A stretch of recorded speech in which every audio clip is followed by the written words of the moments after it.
Today's trip down the Turnpike is brought to you by Drizzly, your online liquor store. Available in over 95 cities across North America, Drizzly offers a huge selection and competitive pricing with a side of personalized content. Now there's no need to leave the house. Get alcohol delivered in less than an hour by Drizzly. Head on over to drizzly.com and order today. And now get $5 off your first order of $20 or more when using promo code DRINK19 at checkout. Shop beer, wine, and liquor with drizzly.com.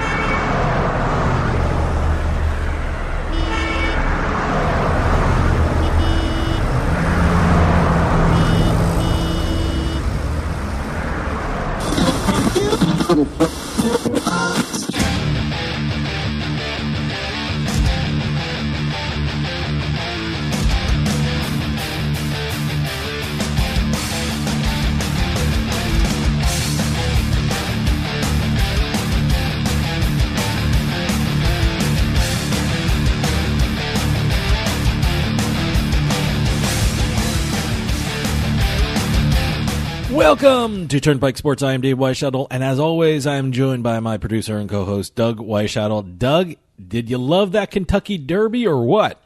I have to admit, this is the first Derby experience that everybody is talking about. Of course, everyone's talking about it. It's never a horse has been DQ'd in the late 60s, but 68. That was a failed drug test after the race. A day after the race, but nothing like this. I have never seen anything like this, and I'm guessing this is going to end up in court somewhere. Well, appeal was denied, and they're going to go to court at some point. I mean, this is one thing about you'll never forget these horses. Who's involved? I mean, you'll never forget Country House or Country Home so you already forgot him. I already forgot the name. Yeah, but Maximum Security. Boy, geez. And we'll talk a little bit more about that in one of the exits coming up. So, yep. It's actually been a great sports week in terms of not only the horse racing, but also the playoffs for the NBA, the NHL. Oh, yeah, no. It's been great. And coming up later in the show, I have a great interview with Ari Fox. He's the executive with Fox Marketing and the creator of the Casino Esports Conference. And now they're working with Clarion Gaming, and he's bringing this amazing conference to ICE North America, being held in Boston, Massachusetts, May 13th to the 15th, and we're going to hear all about it from Ari. And it's actually the very first be a fascinating interview. It's actually the first ICE conference in North America. It's the International Casino Expo. That's what ICE stands for. And with Ari is an expert in esports, and he's going to tell us all about esports, what casinos can do to get involved with esports. So it's a great interview. Yeah, he's always good. We've had him on several years in a row now. Every year the Casino eSport Conference has happened. It's a separate conference in terms of the logistical aspects of it because it's part of Clarion Gaming. They have stuff going on with other Clarion Gaming events throughout the world, upcoming throughout the year too. Yeah. And their main one is still in Vegas. Yeah, no, but this one in Boston, May 13th to the 15th, is going to be really spectacular. That's ICE North America. So you guys check it out if you're interested in the casino business. Like I said, it's been a busy week. So let's take a ride on the Turnpike. And today's trip down the Turnpike is brought to you by Drizzly, your online liquor store. Available in over 95 cities across North America, Drizzly offers a huge selection and competitive pricing with a side of personalized content. Now there's no need to leave the house. Get alcohol delivered in less than an hour by Drizzly. Head on over to drizzly.com and order today. And now get $5 off your first order of $20 or more when using our promo code DRINK19 at checkout. Shop beer, wine, and liquor with drizzly.com. Exit 1. Okay, this week in sports betting, had a couple of different interesting things happen. First of all, congratulations to Montana. Absolutely, the 9th state to allow sports betting. Totally unexpected. I didn't see that coming. I mean, I would never think of sports betting in Montana to begin with, but they did pass their bill. First one in 2015, like you said, 9th state overall for legalized sports betting. It's going to be run by the lottery, like basically everybody else is doing. Yeah. I thought the interesting thing here was that the lottery running it are the same guys running the D.C. lottery that had all that everyone up in arms there, Intralot. Okay. So they're not doing the bid for process request for bids from any of the other companies. They're doing it straight through the lottery operator Intralot.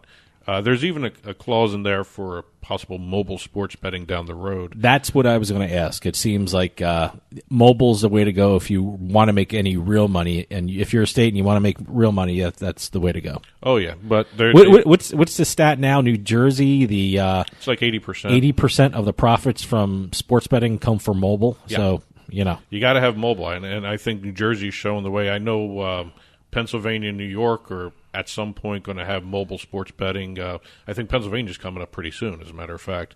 But we'll see what happens with mobile sports betting in New York State. That'll be interesting to watch there. Speaking of interesting to watch, what the hell is going on in Rhode Island? I don't know. Boy, I guess there was a story that apparently they used the wrong numbers in the projections with regard to sports betting.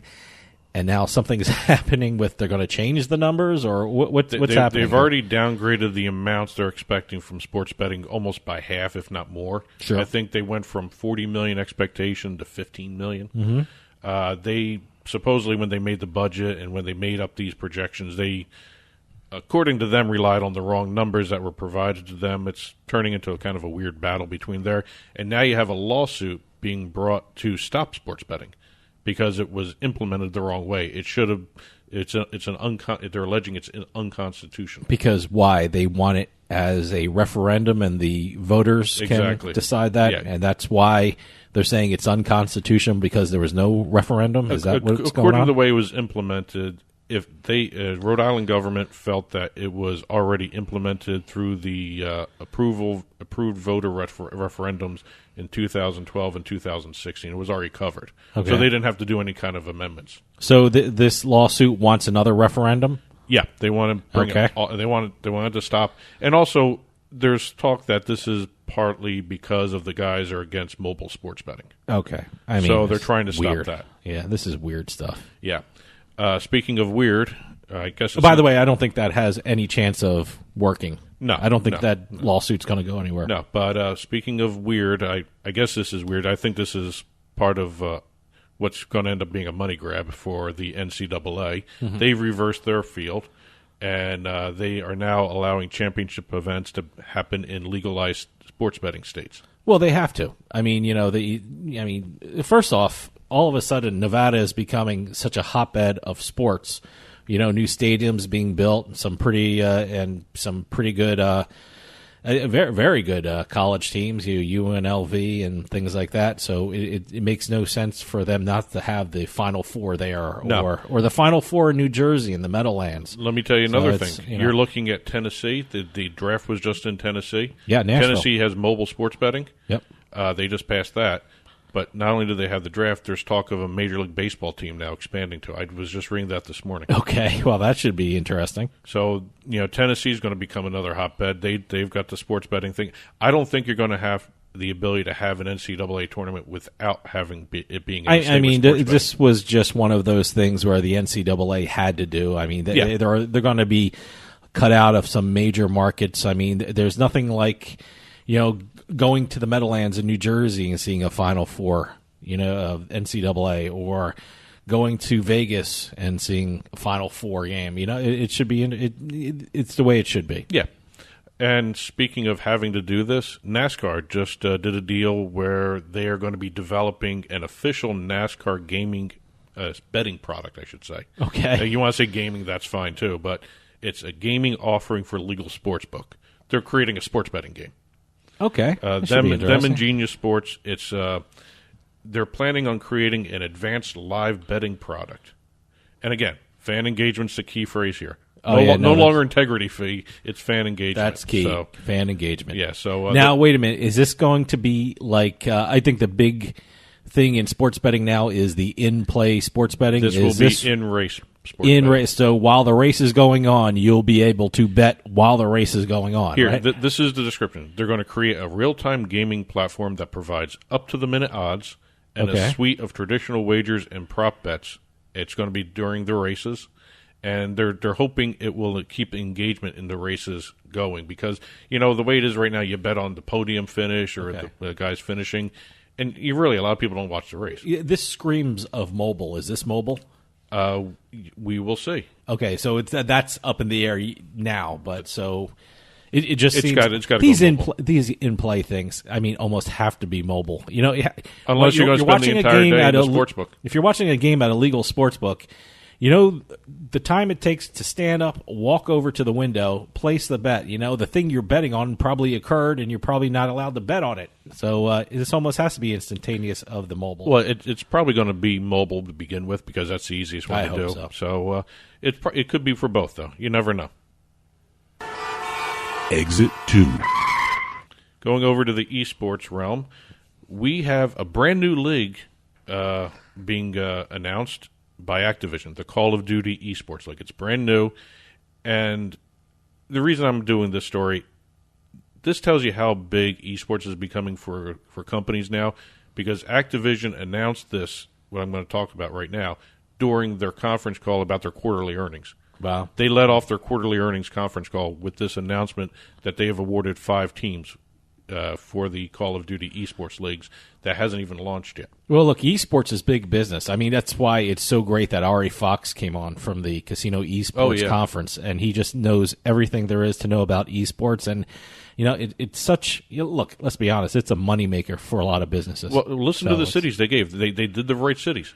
Atlanta, Georgia, Dallas, New York, Paris, and Toronto. Major cities. Absolutely. And you got to do the cities with the big media markets. Yeah, I mean it's the only way you're going to actually. I think this is not only to get the market in terms of people watching. I think it's the sponsorship opportunities for these major markets. And not to mix my sports, but that's one of the reasons why the Alliance of American Football League failed. They were not in the big cities. They were not in the big media markets. And you know what? There wasn't a lot of fan engagement, to use that term again. Well, with the AAF, I think also one of the things they did was what esports is not doing.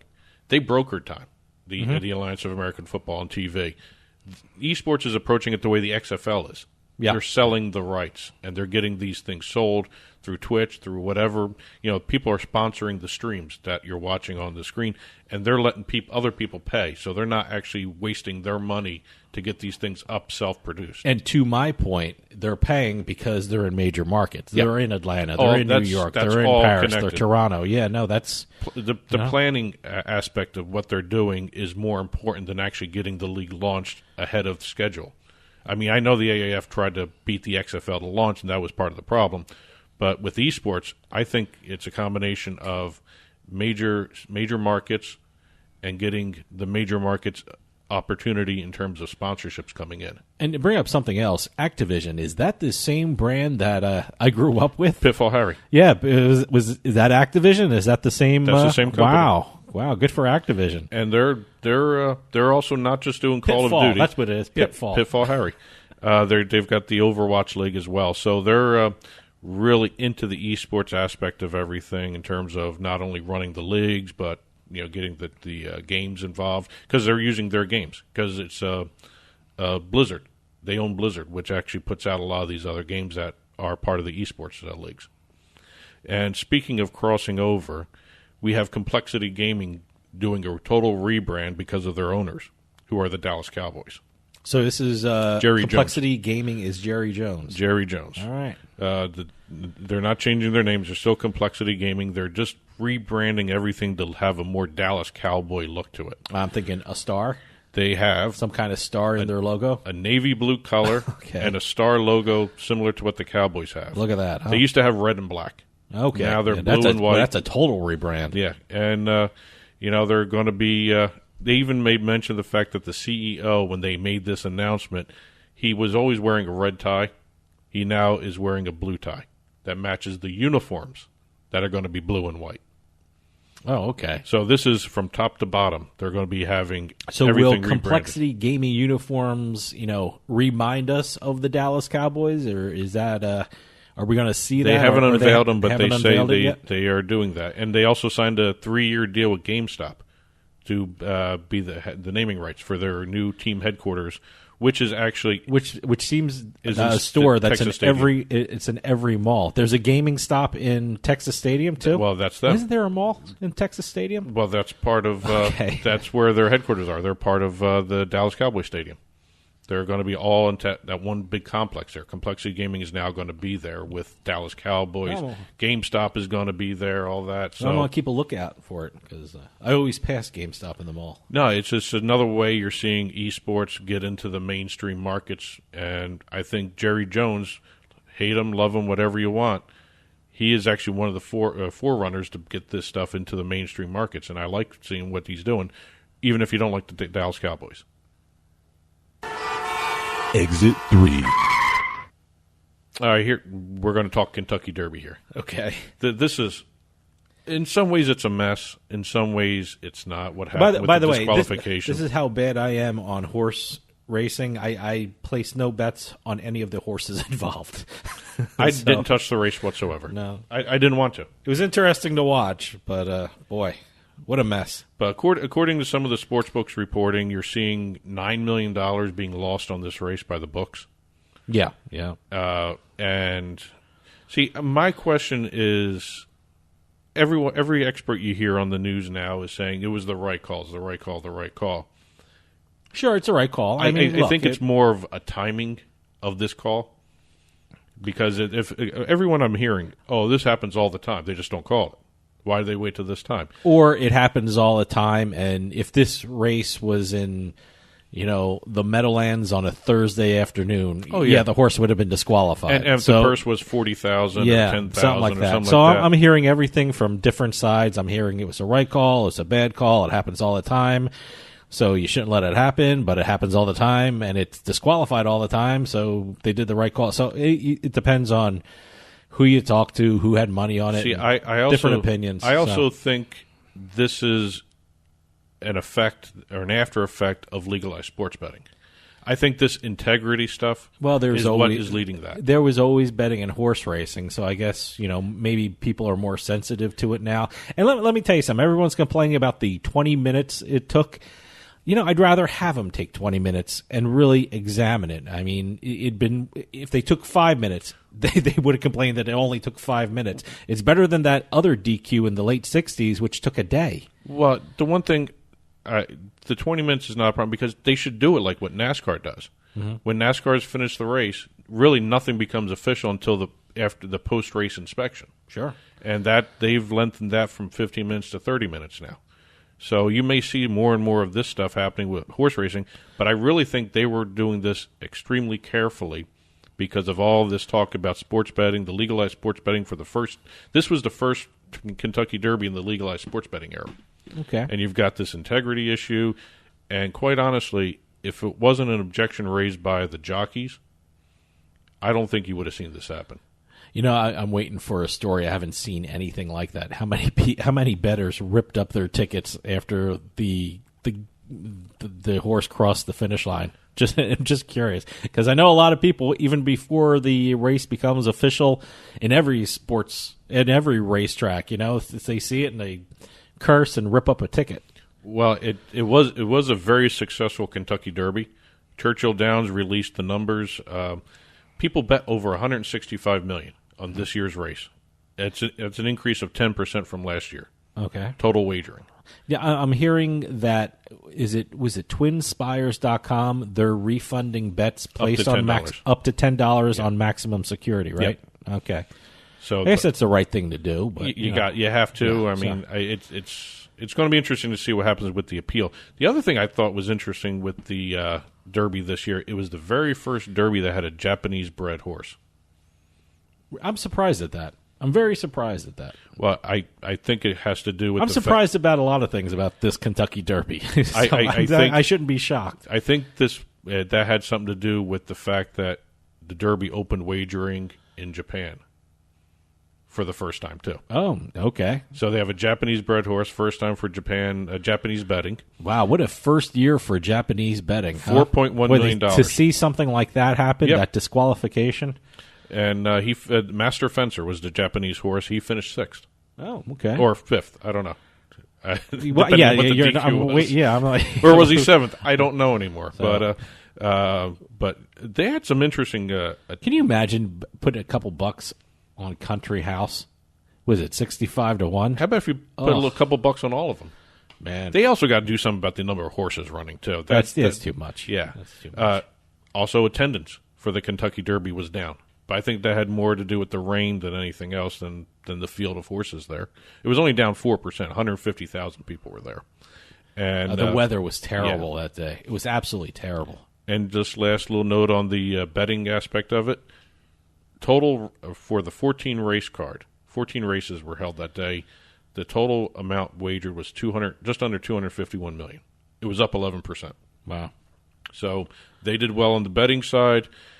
Say what you will about what happened with the disqualification. It was the right call. They had to do it. There were so many more eyes on this race than in past years, I think was more of the deciding factor as to why this happened the way it did. So we'll see if it happens again. I mean, both horses was maximum security and country home, country house, whatever country it house. is. Neither of them are running the Preakness, so we're not going to have a Triple Crown winner. You see, that hurts the other two races, too. Yeah. I mean, for the Preakness and the Belmont, I mean, that's, I mean, there's going to be less attention to it when there's no Triple Crown possibility. I wonder if it's going to affect the betting numbers.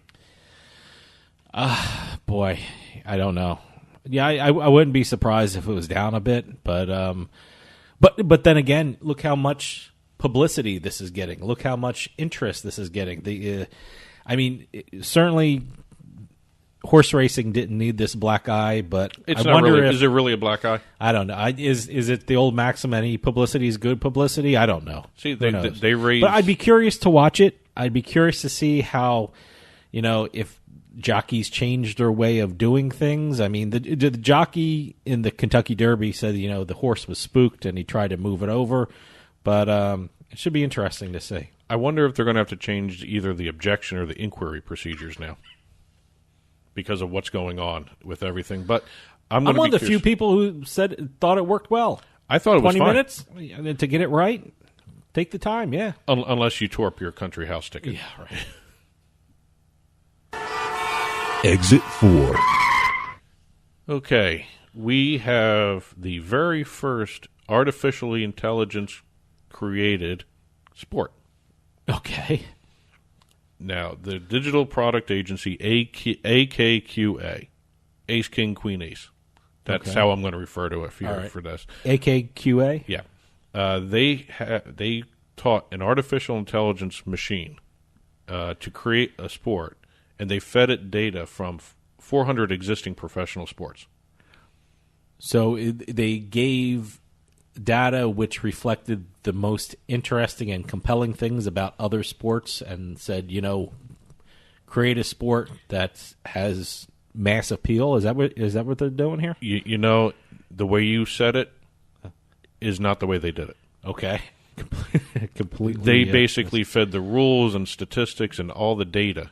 They didn't pick and choose from different sports. Oh, so this okay. All right. The way you said would have been more interesting. I thought it would have been a marketing thing. Let's take all the popular things from all the sports and make one sport into it. Here. By the way, isn't this how Skynet started? Basically. Yeah. Well, it's going to take over everything. Here, this is why I guess this is the description they gave of how it was, what the game actually ended up being like. The game is now called Speedgate. Speedgate. All right. It's a mix of soccer, rugby, and I don't know if this is a real game or not, Quidditch. It's from the Harry Potter things, what they play at that school that they have in the Harry Potter novels and movies. I don't know if that's a real sport. I know so little about those three sports, so I don't even know what this is going to look like. Is a fictional sport a sport? I guess so. I mean, I remember what was that movie? This isn't for betting purposes, is it? No. Okay. This is just an exercise. They just created it because they had nothing better to do for an afternoon. Okay. Here's the description of it. 2 opposing teams of 6 players pass and eventually kick or throw a ball through one of 3 gates at either end of the field. Team is composed of 3 forwards and 3 defenders. Only 1 defender can be in any gate at any one time. No pushing is allowed. Coin toss decides possession at kickoff. The game start with the possessing team kicking the ball through the center gate to a teammate. There are going to be 3 7-minute periods and 1-minute overtime periods. All right. So basically, imagine a soccer field. At either end, you're just going to see a gate, and in the middle, you're going to see a gate. Is this a live sport, or is this like kind of a I don't know, a video game? I don't know what is it. This is a live sport, and it's a live sport. They actually did it. All right. They actually held a live demonstration of the sport in Portland, Oregon. So this isn't like, skill-based gaming or esports, people do it on the TV. And so this is a live sport in an arena, on a field, on an actual field. Yeah. Okay. They did it once just to do it because obviously they seem to think it works, and they actually launched a website, playspeedgate.org, if you want to check this game out. Playspeedgate.org. Okay. They even had the artificial intelligence machine come up with a series of logos for the teams, and also the slogan, face the ball to be above the ball. They got to work on that one. Well, it's a machine. Okay. It's not Skynet yet. It's not controlling anything else, but they created a game based upon 400 professional sports out there and came up with Speedgate. Oh, good for them. Well, today's trip down the Turnpike was brought to you by Drizzly, your online liquor store. Available in over 95 cities across North America, Drizzly offers a huge selection and competitive pricing with a side of personalized content. Now there's no need to leave the house. Get alcohol delivered in less than an hour by Drizzly. Head on over to drizzly.com and order today. And now get $5 off your first order of $20 or more when you use our promo code DRINK19 at checkout. Shop beer, wine, and liquor with Drizzly.com. I wonder how many orders used through Drizzly after that Kentucky Derby finish. Oh, God. As always, your mint julep provided by Drizzly.com. Exactly. I wonder if they could deliver that kind of stuff. I guess they would have the mint as well. So, but in any case, get in touch with us. Call or text us at 609-512-5910, 609-512-5910. At Turnpike Sports is our handle on both Facebook and Twitter. You can reach us out there. info@turnpikesportsradio.com is our email address to get in touch with us through email as well. You can catch the show on Roku, Amazon Fire TV, and Apple TV. Just head on over to turnpikesportsradio.com, and you'll see the link there to catch the show on TV. You can subscribe to the show through iTunes. iHeartMedia carries the show as well, Stitcher Radio, YouTube. And don't forget to order your International Bikini Team calendars for the year. info@internationalbikiniteam.org is the ordering email for your ordering information. And I guess that's about it for this part of the thing. You've got a great interview coming up. I'll stick around after this. I talk with Ari Fox. Ari is the creator of the Casino Esports Conference, which is now working with Clarion Gaming. And he's bringing his amazing experience to the ICE North America Conference being held in Boston, Massachusetts, May 13th to the 15th. So stick around. It's a great interview. We'll be right back with more Turnpike Sports.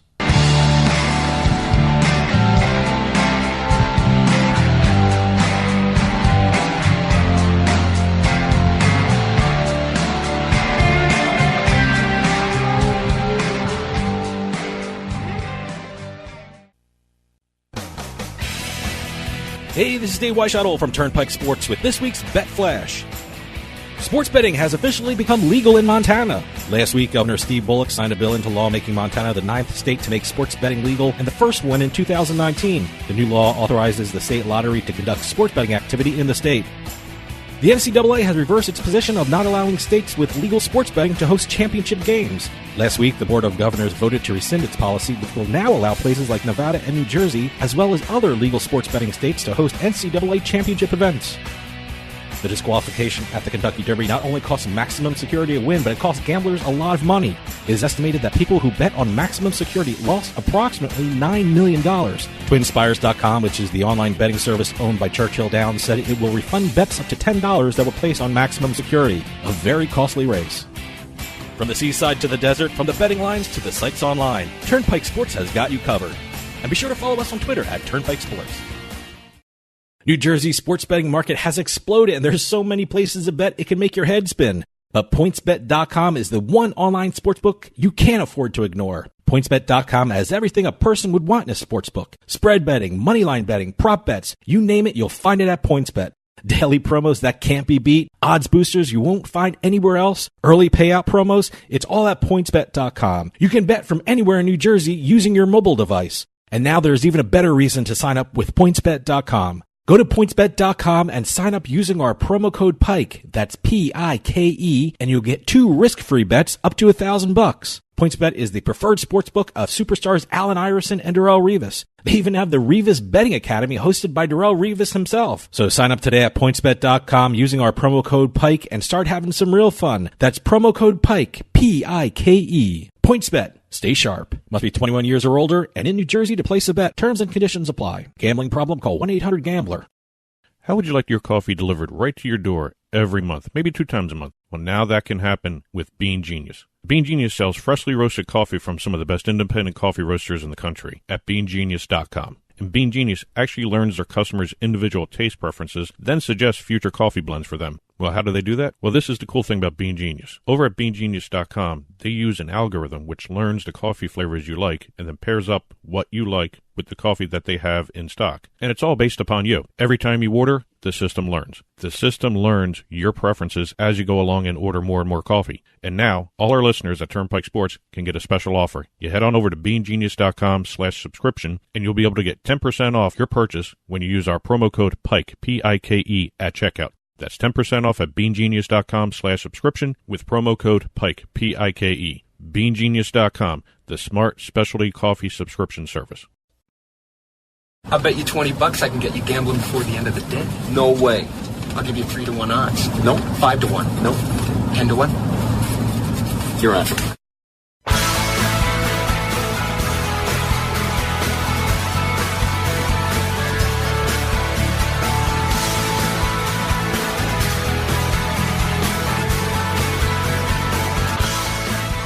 Welcome back to Turnpike Sport. One of the hottest trends in gaming and casinos nowadays is esports, and our next guest is at the forefront of this exploding market. He is Ari Fox. Ari is an executive with Fox Marketing and the creator of the Casino Esports Conference, which is now working with Clarion Gaming to bring this amazing esports experience to ICE North America, being held in Boston, Massachusetts, May 13th to the 15th. Ari, thanks for joining us. Thank you for having me on. I appreciate it very much. Thank you so much. Ari, it feels like I just talked to you, but you've been on our show before. But refresh our listeners about yourself and about your background. What is Fox Marketing? Who's involved with it? And what does it do in the field of esports? Well, Fox Marketing has been around for the last over 20 years. We started in of all things, the busing industry, and developed software and promoted that as far as we could technologically. We designed a ticketing software program, which we ended up then working with the Chapacana to have complimentary bus tickets. And so we started there. We also were involved in advertising many years ago. And then about 10 years ago, we started looking into esports and video gaming as an option, and we saw right away that there was a connection between the two industries, and how those industries would collide with one another. Now, you run the Casino Esports Conference, and I got to tell you, it's an incredible source of information and marketing tools for those interested in esports. How did you get involved with Clarion Gaming, which is an amazing group, and ICE North America, and will you be doing more events with Clarion Gaming? Well, we got involved with Clarion Gaming about almost a year and a half ago. We were already into our second CEC, or Casino Esports Conference, out in Las Vegas, and Clarion in 2017 was also looking at the same space and the collision of the two industries. And we thought it would be vital that we bring it to the marketplace and open it to the industries. And Clarion saw my brother and myself as very, I'm not going to toot my own horn, but very talented guys that, really get the collision and the colliding of those two industries and where the pieces all fit.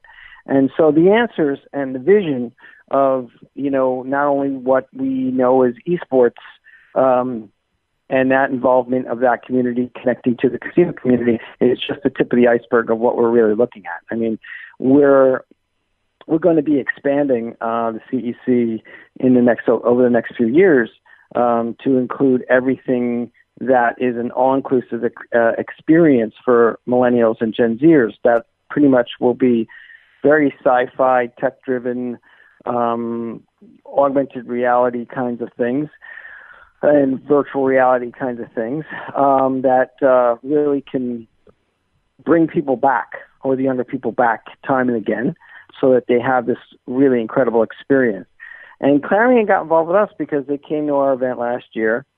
They saw the potential, and we're trying to grow that with them. So they, utilizing our expertise, they also, as part of our partnership, we've been inserted with all our educational tracks into all of their ICE events worldwide.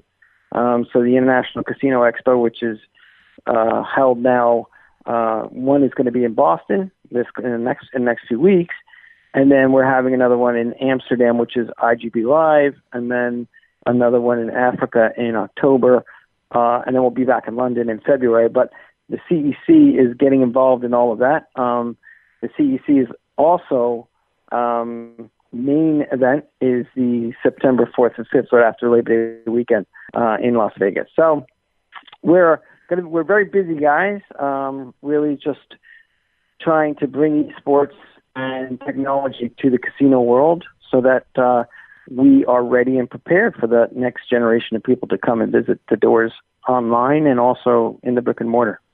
When you first saw esports, what made you think, wow, this is such a viable property for casinos, we need to get involved in it? What is there something special about esports that you saw in its adaptation to casinos?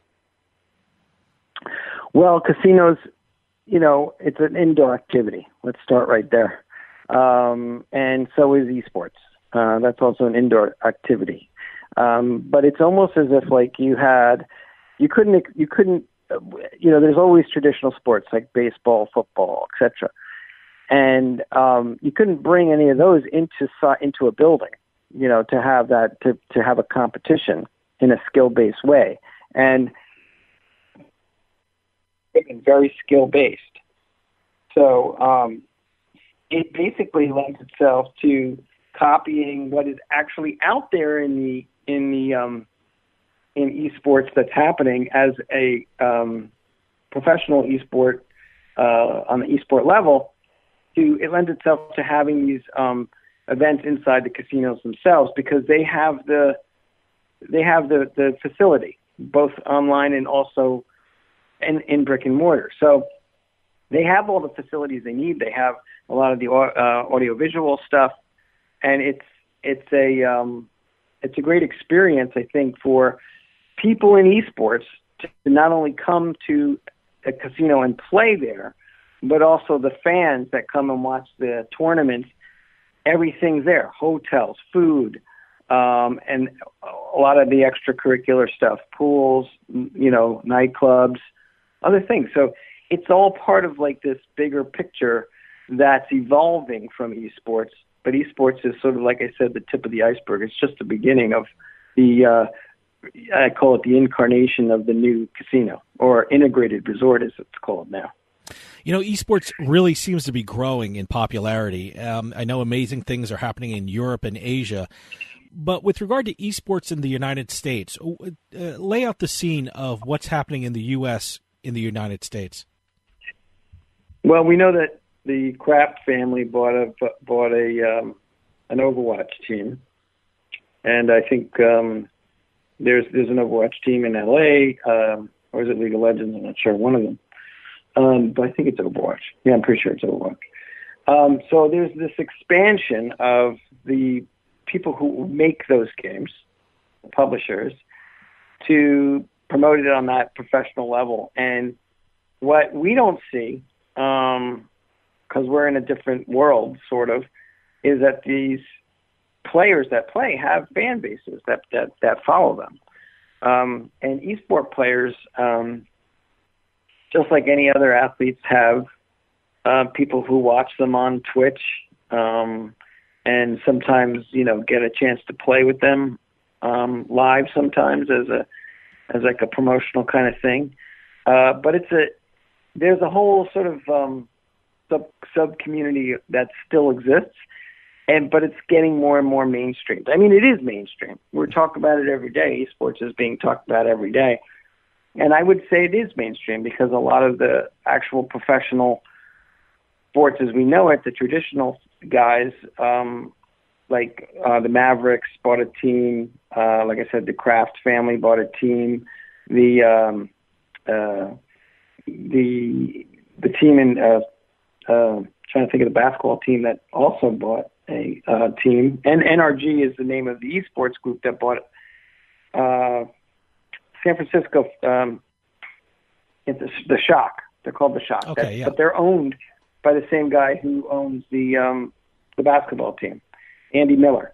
I can't think of the basketball team. Can you imagine that? I can't think of the actual mainstream basketball, but I know the esports team. That's how mainstream esports is. I gotta tell you, I'm sitting here in New Jersey, and one of the big esports stories was right across the river in Philadelphia. They're going to build this massive arena just for esports. Yes, that's also happening. So a lot of the cities are getting involved. Washington, D.C., they're building a stadium for the Philadelphia Fusion. They're doing things in Austin, Texas. They have a huge eSport arena, I think, for the Outlaws. That was a team that the Mavericks own.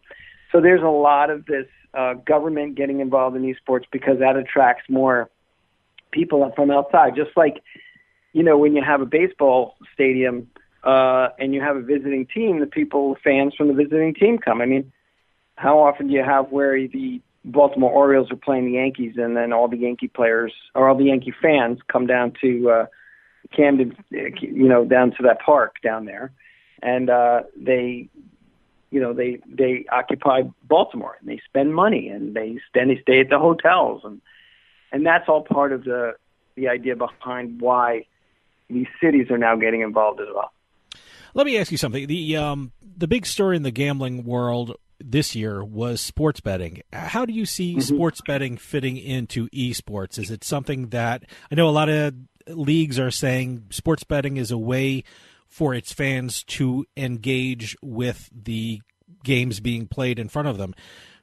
Should esports adopt that kind of attitude, or how does esports should figure into the betting world? Well, esports is already being bet on.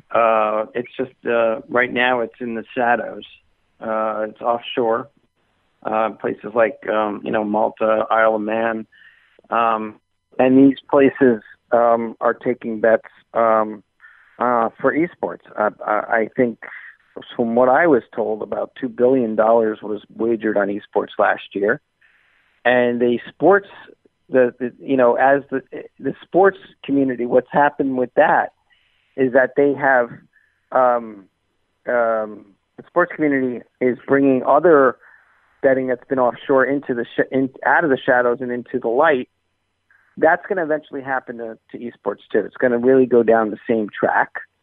But right now, esports isn't at the level where it's getting there. There are people, and there's a lot of issues with it, which is why it has to go from the dark to the light, because there's a lot of problems with underage betting in esports, and that's a problem that the casino world can help in that way. So there is a meeting of the minds in what the esport industry needs and what the casino industry needs. I mean, we've got to remember the esports industry, as much as it's talked about in the last 10 years, is grown almost too fast for its ability to keep up with itself.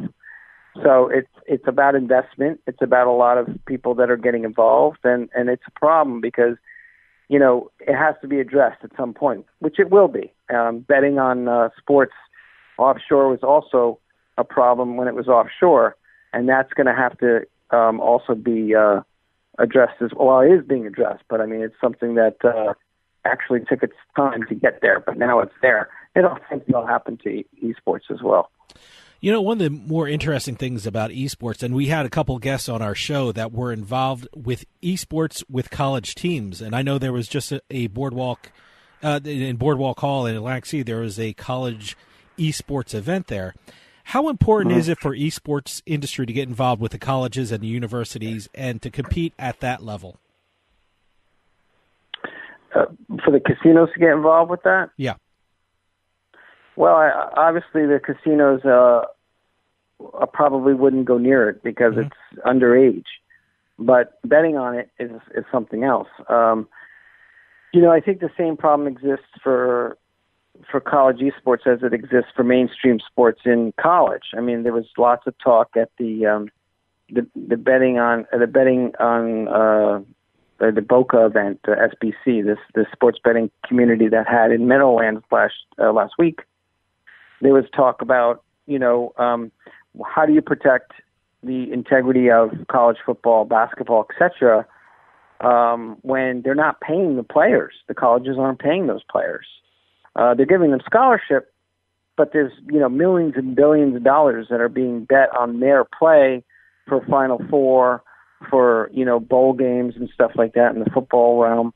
And it's pretty the questions are very good as to how do you keep your players away from that. And the answer from the sports betting community is, well, if those players happen to throw a game because they're getting paid off by somebody else, they can take their professional career and throw it out the window. So they're jeopardizing. There's that's the threat. You're jeopardizing your career, your livelihood as a professional. Can we say the same thing for esport players? I suppose that you could, but then again, when you get to the esport level professionally, the pay isn't as much as mainstream sports. So there is an issue in regard to, college esports, but there is another factor that they're not really taking into consideration is the fact that it's technologically driven, that everything is got a timestamp and it's tracked, and they use artificial intelligence to track people's twitch rates, meaning the way that they work their controllers. Wow. From the time that they're when they start and the way that they're using their keypads and their keystrokes, all of that is calculated and watched scientifically, tracked statistically, and what that allows the esport public to be aware of, and at least the betting and the bookies for esports, is to have a much better idea of whether or not that esport player on a college level, professional level, what have you, is throwing their match or throwing that tournament. So it's scientifically, you can't argue with the science, and that's an interesting point that I'm bringing up, because they're also doing things in mainstream sports where they're putting in sensors on bats and balls and things like that to track that as well, so that the bettor is much more better educated as to all of the different movements that players are making. So if a player isn't swinging the bat the same way that he was, an injury or something like that, or is he straight up cheating? We don't know. So there is these things that they're trying to do in mainstream sports, but I really think that that's different, because if you're putting a sensor on a shoulder pads or on a football player's equipment or baseball player's equipment, there are still ways that player, because it's more of a physical type of sport, can really change those odds, even if it is being tracked, with sensors. When you're using a computer keypad or or you're using a controller, you're typing in and you're generating certain algorithms and speeds of twitch, speeds of your rates of how you're moving your hands and your fingers, and that's all calculated. So if they see that there's something that's odd or off, then that's all tracked.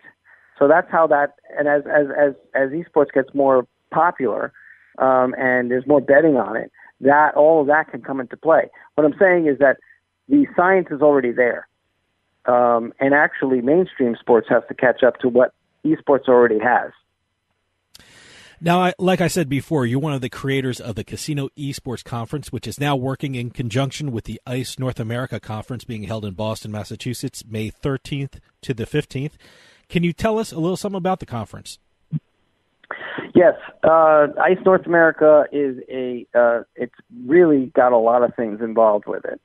We cover iGaming, sports betting, esports, and brick and mortar, technical overview of like what's going to happen for the future, what is the new casino, what is an integrated resort going to be, and also part of that conversation is esports. So my responsibility is, and the way we were placed into the situation was as our partnership continues and as we are partnered with the ICE North America and ICE events overall all over the world, our job for the Casino Esports Conference is to insert our educational tracks all about esports and discussing things like, the sports betting side of it and the esports betting side of it, and what is it that, the keystrokes and the tracking and who's doing this stuff, and, how do you get involved in, understanding the rules and the regulations of particular games, and how can you determine that somebody's cheating or not cheating? So it's all of these things that are involved in regards to esports, and how do you throw a tournament, and, what's the best way to throw a tournament, and how much is it going to cost you? And so all of the things of getting the casinos involved on every level is what the Casino Esports Conference does in our main event in September in Las Vegas. But throughout the year now, we will be inserting our educational tracks into ICE Clarion Gaming conferences. I was reviewing your conference topics regarding the esports, and one of the things that jumped out at me, you're having a seminar. How would a casino monetize an esports event? Right now, is that the big hurdle to the growth of the sport, showing casinos or other entities how they can make money using esports? Well, casinos right now are, making more money on hospitality than anything else. 20 years ago, 70% of the revenue was coming from slot play, and now it's down to like somewhere around 40. So they need to make up revenue differences in other places. And as what they're being called now as integrated resorts, their offering of esports can take on many levels. It can be like a concert where people are coming and watching professionals play. It could be something of a sports book where they can have people come and bet on esports. And it can be something like a peer-to-peer type of environment where there's more socialized gaming and people are playing against one another for money. So on an amateur level. So there's so many, areas of that they can start.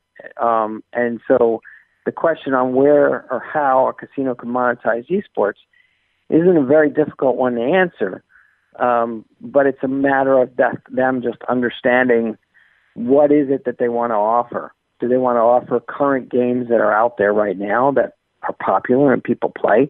Or are they going to go and look for, their own esport type of games? And they're out there. So let's say it's not necessarily a Call of Duty game, but it's a there's a guy I saw at the Game Developers Conference. It's called Mutant Football. So it's kind of like Madden, but the players look like big monsters. and it's kind of like a Madden football game, but it's pretty cool. It's a good game, but it's not Madden. So it's a kind of a takeoff on Madden, but it's you can play with your friend, and it's not like the casino has to go to a major publisher like Electronic Arts, like EA, to ask permission to use the Madden game. They can go to this local publisher or this local game developer who happens to be in Chicago, and ask him if they could use his game, and I'm sure he'd be happy to do it because, someone who's small-time business who's creating competitive or socialized games would definitely be willing to offer and go through the hoops of regulating that game to be put on a casino floor. So there's so many games out there, from the ones that haven't been discovered to the ones that are actually being played today. And there's a lot of options that the casinos can do to introduce esports into their menu of things to do at their places. So yeah, I mean, there's that particular seminar is definitely very informative, and I think anybody who is running a casino, both an online casino and in brick and mortar, should really attend it. You brought up something interesting, what a casino has to think about. I know the Luxor has actually built a area for esports. When it comes to how much space does a casino need to facilitate esports, do they have to set off a huge chunk of their property for esports, or can they do it in a relatively economical way when I'm using their gambling floor? That's a good question. And many casinos, not all, but many have conference center areas that go empty on a daily basis.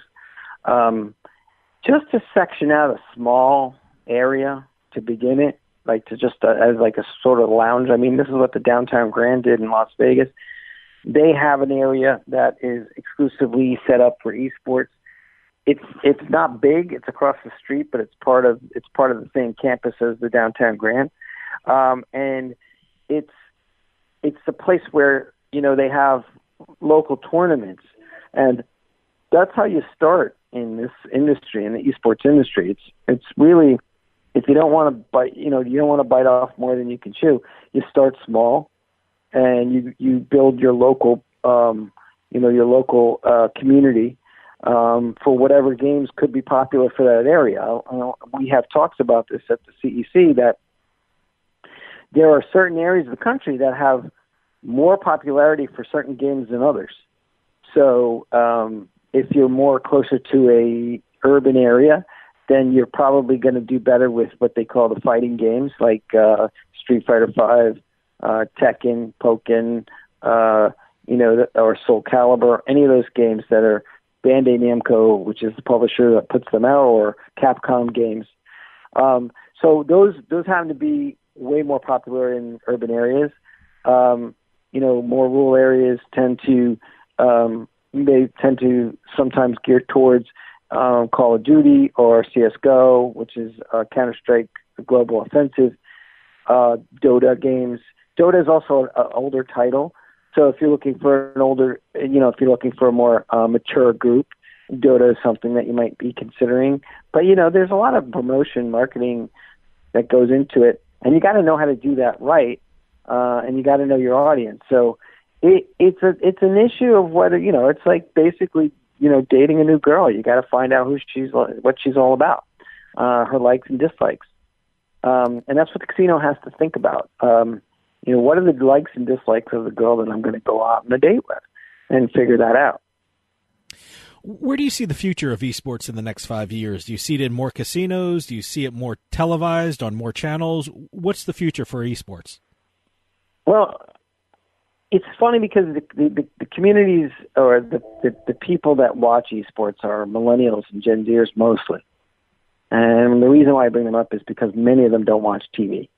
They don't watch channels or What they'll do is that most of the time, I would say 90% of the time, going to watch a match or something on Twitch or YouTube gaming or Facebook gaming, and they watch it on their computers or their iPads or something like that. What do I see as the future? I mean, I think esports is going to continue to grow. I think there's going to be new titles that come out and new games that come out. I mean, just in the last few years, we saw Fortnite came out. That was a much older crowd, but then EA came out with Apex Legends, which is another game. So Apex Legends was similar to Fortnite in its a battle royale type style, but it really got 25 million users within the first week. So it's a matter of what's going to be the next thing. I see more virtual reality competitive play, and maybe if augmented reality, if there's a conceptual concept behind that, that's a possibility. But with virtual reality or augmented reality, then we're moving more towards a mobile type of interplay where people can play other people in other locations. How does that help the casinos and the brick and mortar? Well, they are going to basically be, I think what you're looking at from the casino's perspective and esports perspective is in the next few years is it's going to have its own separate network. So when you go online right now, you can download, you can download Fortnite, you can download Apex Legends, and you can play on the internet through a server that is being watched by the publisher. AWS, which is an Amazon server, or some of the other server companies that house these games. But what the casino is going to have to do is they're going to have to house the games on their servers and regulate it themselves. So that's going to be, I think, the next step, so that they are watching their own play of players that come. So if you want to win money and play other players, you're going to have to come to a casino to play on their network, not on the World Wide Web network that's open to everybody. Ari, remind the audience again where people can register for the ICE North America Conference being held in Boston, Massachusetts, May 13th through the 15th, and where people can go to find out about other upcoming events with the Casino Esports Conference and Clarion Gaming. The North American ICE event can be found at icenorthamerica.com, and that's all one word. And you can register today for spots there. I think they still have some booth space available, but I think it's almost closed. So you might miss it after this interview, but you could probably still get passes. I'm sure you can get passes up until the day of the event, it's being held at the Boston Convention Center. The IGB Live. Then after that, further beyond that, there's an IGB Live event in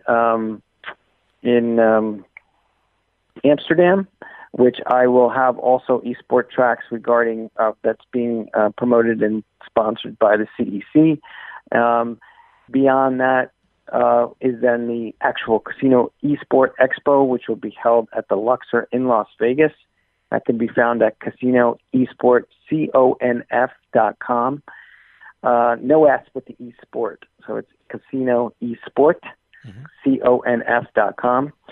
And then in October, I think 2nd and 3rd of October, we will have ICE Africa, where we'll be holding an ICE event in Johannesburg, and the CEC will be there as well. So CEC is traveling the world. It's international, and with our partnership with Clarion, getting the entire global casino gaming community involved in esports and understanding it from every step of the way that it grows to be one of the biggest industries that we know of on the because esports, as we know, is entertainment and sports at the same time, which is fascinating. Never been seen before. Ari Fox, executive with Fox Marketing and the creator of the Casino Esports Conference, now working with the ICE North American Conference being held in Boston, Massachusetts, May 13th to the 15th. Thanks so much for joining us and telling us all about the event. Thank you so much for having me. Well, we'll talk to you soon. Stick around. We'll be right back with more Turnpike Sports.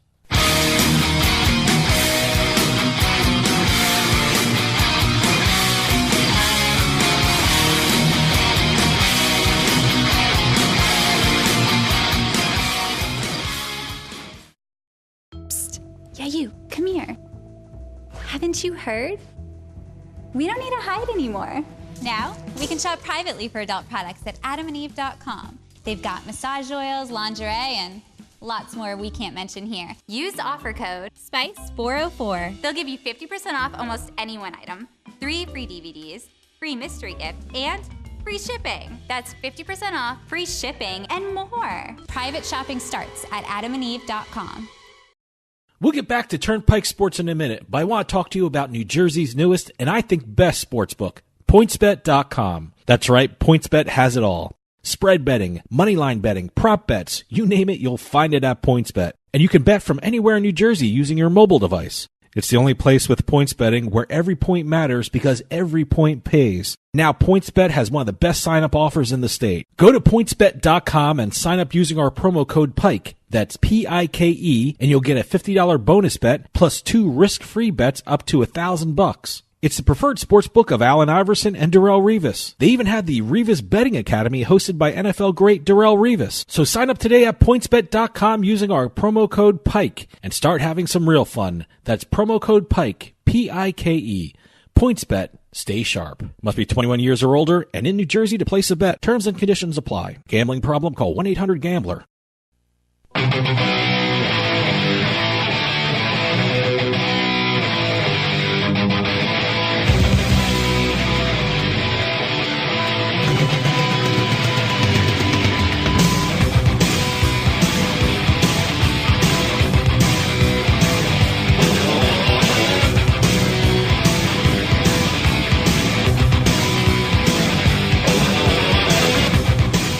Welcome back to Turnpike Sports. Well, we're just about out of time, but I want to give a special thank you to Ari Fox, who is the creator of the Casino eSports Conference, which is now working with Clarion Gaming, and he's bringing his amazing eSport experience to ICE North America, being held in Boston, Massachusetts, May 13th to the 15th. Always great to have Ari on. He's great. Full of information. Yeah, he has some surprising opinions. He's one of those guys on the cutting edge of an incredible thing, which is esports, and I think you're going to hear a lot from Ari and a lot about esports in the coming months. And I think Ari's conference, the Casino eSport Conference, if you want to check that out, it's Casino eSport, no S, CONF.com. The fact that they're now partnered with Clarion Gaming, who probably puts on some of the best gaming expos throughout the world, I think that's a partnership that's great for both sides. Absolutely. But, hey, Doug, great show. Hey, I'll always have great doing different things with the esports as well as talking some more of that derby issues. Right. I don't think that's going to be over anytime soon. No, probably not. Well, have a great week, everyone. See you next time on the Turnpike.